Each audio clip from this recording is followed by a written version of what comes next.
ಗೋಕುಲ್ ಮಸಾಲಾ ರುಚಿ ಮತ್ತು ಸ್ವಾದಿಷ್ಟದ ಪ್ರೀತಿಯ ಸಂಗಮ.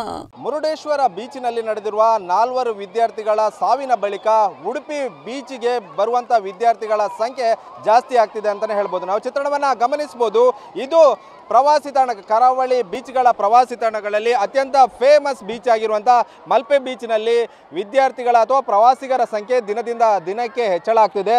ಕಳೆದ 2 ದಿವಸದ ಹಿಂದೆ ಅಷ್ಟೇ ನಡೆದಿರುವ ಮುರುಡೇಶ್ವರ ಬೀಚಿನಲ್ಲಿ ನಡೆದಿರುವಂಥ ವಿದ್ಯಾರ್ಥಿಗಳ ಸಾವು ಪ್ರಕರಣದ ಬಳಿಕ ಈಗ ಟೂರಿಸ್ಟ್ಗಳ ಬರುವಂಥ ಸಂಖ್ಯೆ ಕೂಡ ಈ ಒಂದು ಬೀಚ್ಗೆ ಹೆಚ್ಚಾಗ್ತಿರುವಂಥದ್ದು ನಾವು ಗಮನಿಸ್ಬೋದು. ಸಾಕಷ್ಟು ಸಂಖ್ಯೆಯಲ್ಲಿ ಪ್ರವಾಸಿಗರು ಬರ್ತಾ ಇದ್ದಾರೆ. ಅದರ ಜೊತೆಗೆ ಶಾಲಾ ಶೈಕ್ಷಣಿಕ ಪ್ರವಾಸ ಇರುವಂಥ ವಿದ್ಯಾರ್ಥಿಗಳು ಕೂಡ ಈ ಒಂದು ಬೀಚ್ಗೆ ಬರ್ತಾ ಇದ್ದಾರೆ.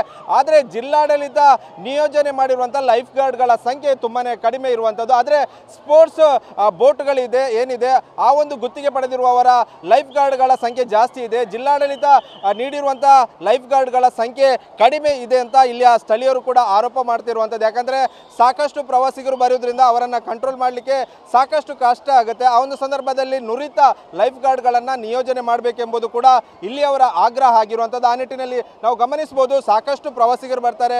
ಬೋಟ್ಗಳಲ್ಲಿ ಸೈಂಟ್ ಮ್ಯಾರಿಸ್ ದ್ವೀಪಕ್ಕೆ ಹೋಗ್ತಾರೆ. ಅವರಿಗೂ ಕೂಡ ಎಲ್ಲ ಒಂದು ಪೂರ್ವ ಸಿದ್ಧತೆಗಳನ್ನು, ಲೈಫ್ ಜಾಕೆಟ್ಗಳನ್ನು ಅಳವಡಿಸಿ ಸ್ಪೋರ್ಟ್ಸ್ ಬೋಟ್ನ ಸಿಬ್ಬಂದಿಗಳು ಒಂದು ಕಳಿಸುವಂಥ ಕೆಲಸವನ್ನು ಮಾಡಿದ್ದಾರೆ.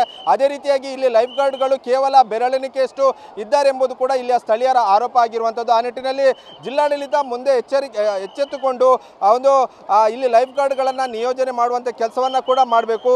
ಸದ್ಯ ನಮ್ಮ ಜೊತೆ ಇಲ್ಲಿ ಸ್ಪೋರ್ಟ್ಸ್ ಬೋಟ್ನ ಸಿಬ್ಬಂದಿಗಳು ನಮ್ಮ ಜೊತೆ ಇದ್ದಾರೆ. ಯಾವ ರೀತಿಯ ಇಕ್ವಿಪ್ಮೆಂಟ್ಸ್ ಬೇಕು ಮತ್ತು ಯಾವ ರೀತಿಯ ಸೆಕ್ಯೂರಿಟಿ ಪರ್ಪಸ್ಗೆ ಲೈಫ್ ಗಾರ್ಡ್ಗಳನ್ನು ನಿಯೋಜನೆ ಮಾಡಬೇಕೆಂಬುದರ ಬಗ್ಗೆ ಮಾತಾಡಲಿಕ್ಕೆ ನಮ್ಮ ಜೊತೆ ಇಲ್ಲಿಯ ಸ್ಪೋರ್ಟ್ಸ್ ಬೋಟ್ನ ಸಿಬ್ಬಂದಿ ಇದ್ದಾರೆ. ಅವರನ್ನು ಮಾತನಾಡಿಸ್ತಾ ಹೋಗುವ. ಸರ್, ಈಗ ಪ್ರವಾಸಿಗರ ಸಂಖ್ಯೆ ದಿನದಿಂದ ದಿನಕ್ಕೆ ಹೆಚ್ಚಾಗ್ತಾ ಇದೆ. ಮುರುಡೇಶ್ವರದಲ್ಲಿ ಆಗಿರುವಂಥ ಘಟನೆ ನಾವು ಗಮನಿಸಬಹುದು. ಅದರ ಬಳಿಕ ಇಲ್ಲಿ ಪ್ರವಾಸಿಗರ ಸಂಖ್ಯೆ ಜಾಸ್ತಿಯಾಗಿ ಬರ್ತಾ ಇದೆ. ನೀವು ಇಲ್ಲಿ ಎಷ್ಟು ಲೈಫ್ ಗಾರ್ಡ್ಗಳು ಬೇಕು ಮತ್ತು ನಿಮ್ಮ ಸ್ಪೋರ್ಟ್ಸ್ ಬೋಟ್ನಿಂದ ಎಷ್ಟು ಲೈಫ್ ಗಾರ್ಡ್ಗಳನ್ನು ಇಲ್ಲಿ ನಿಯೋಜನೆ ಮಾಡಿದ್ದೀರಿ ಅಂತ ಹೇಳಿ? ನಮ್ಮ ಸ್ಪೋರ್ಟ್ಸ್ ಅಡ್ವೆಂಚರ್ನಿಂದ ನಮಗೆ ಒಂದು 4-5 ಲೈಫ್ ಗಾರ್ಡನ್ನು ಮಾಡಲಿಕ್ಕೆ ಇಟ್ಟಿದ್ದಾರೆ. ಆದರೆ ನಾವು 4-5 ಅಲ್ಲ, ನಮ್ಮ ಸ್ಪೋರ್ಟ್ಸ್ನಲ್ಲಿದ್ದ ಎಲ್ಲ ಲೈಫ್ ಗಾರ್ಡ್ಗಳನ್ನು ನಾವೀಗ ಸಿಬ್ಬಂದಿಗಳನ್ನು ಲೈಫ್ ಗಾರ್ಡ್ ಆಗಿ ಯೂಸ್ ಮಾಡ್ತಾ ಇದ್ದೇವೆ. ಏಕೆಂದರೆ ಇಲ್ಲಿ ಲೈಫ್ ಗಾರ್ಡ್ಗಳ ಸಂಖ್ಯೆ ತುಂಬ ಕಡಿಮೆ ಇದೆ. ಈಗಾಗಲೇ 3 ಜನ ಏನೋ ಲೈಫ್ ಗಾರ್ಡ್ಗಳಿದ್ದಾರೆ. ಅದು ಸಾಕಾಗದೆ ನಮ್ಮದು ಪ್ರವಾಸೋದ್ಯಮದ ಅಧಿಕಾರಿಗಳಿದ್ದಾರೆ, ಎಲ್ಲರಿದ್ದಾರೆ. ಆದರೂ ಅದು ಸಾಕಾಗದೆ ನಾವೀಗ ನಮ್ಮ ಸ್ಪೋರ್ಟ್ಸ್, ನಮ್ಮದು ವಾಟರ್ ಸ್ಪೋರ್ಟ್ಸಿನ ಎಲ್ಲ ಹುಡುಗರನ್ನು ಲೈಫ್ ಗಾರ್ಡ್ ಥರ ವರ್ಕ್ ಮಾಡಲಿಕ್ಕೆ ಬಿಟ್ಟಿದ್ದೇವೆ. ನಮ್ಮ ಬೋಟನ್ನೇ ಈಗ ನಾವು ಯೂಸ್ ಮಾಡ್ತಿದ್ದೇವೆ. ಇಲ್ಲಿ ಜಸ್ಕಿಗಳ ಅವಶ್ಯಕತೆ ಇದೆ.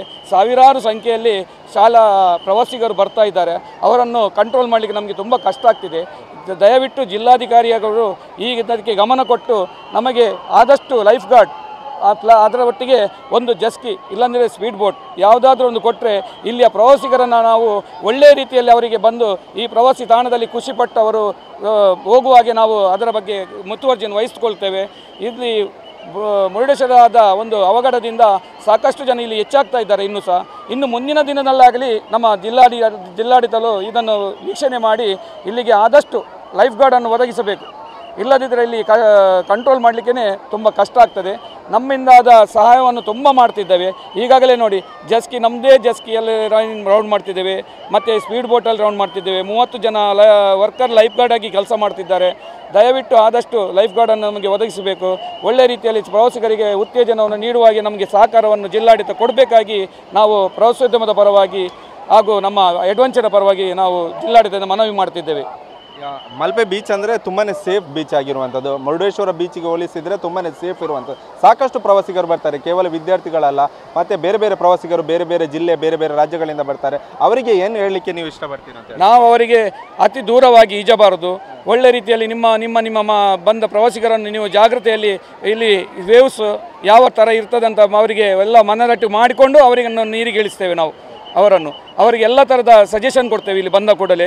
ಆಮೇಲೆ ಅವರು ನೀರಿಗೆ ಇಳಿತಾರೆ. ಆಮೇಲೆ ಅವರು ನೀರಿಗೆ ಇಳಿದುಕೊಂಡು ಅವರವರ ಸೇಫ್ಟಿಯನ್ನು ನೋಡಿಕೊಂಡು ಎಲ್ಲ ಪ್ರವಾಸಿಗರು ಹಿಂತಿರುಗ್ತಾ ಇದ್ದಾರೆ.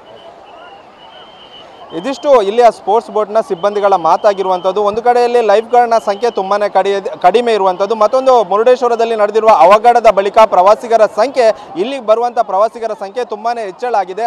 ಈ ನಿಟ್ಟಿನಲ್ಲಿ ಜಿಲ್ಲಾಡಳಿತ ಎಚ್ಚೆತ್ತುಕೊಂಡು ಲೈಫ್ ಗಾರ್ಡ್ ಸಿಬ್ಬಂದಿಗಳನ್ನು ಹೆಚ್ಚಿನ ಸಂಖ್ಯೆಯಲ್ಲಿ ಈ ಒಂದು ಭಾಗದಲ್ಲಿ ಅಂದರೆ ಮಲ್ಪೆ ಬೀಚ್ ಭಾಗದಲ್ಲಿ ನಿಯೋಜನೆ ಮಾಡಬೇಕೆಂಬುದು ಕೂಡ ಅವರ ಆಗ್ರಹ ಆಗಿರುವಂಥದ್ದು. ಕ್ಯಾಮರಾಮ್ಯಾನ್ ರಾಮ್ ಜೊತೆ ಪ್ರಜ್ವಲ್ ಅಮೀನ್, TV9 ಉಡುಪಿ.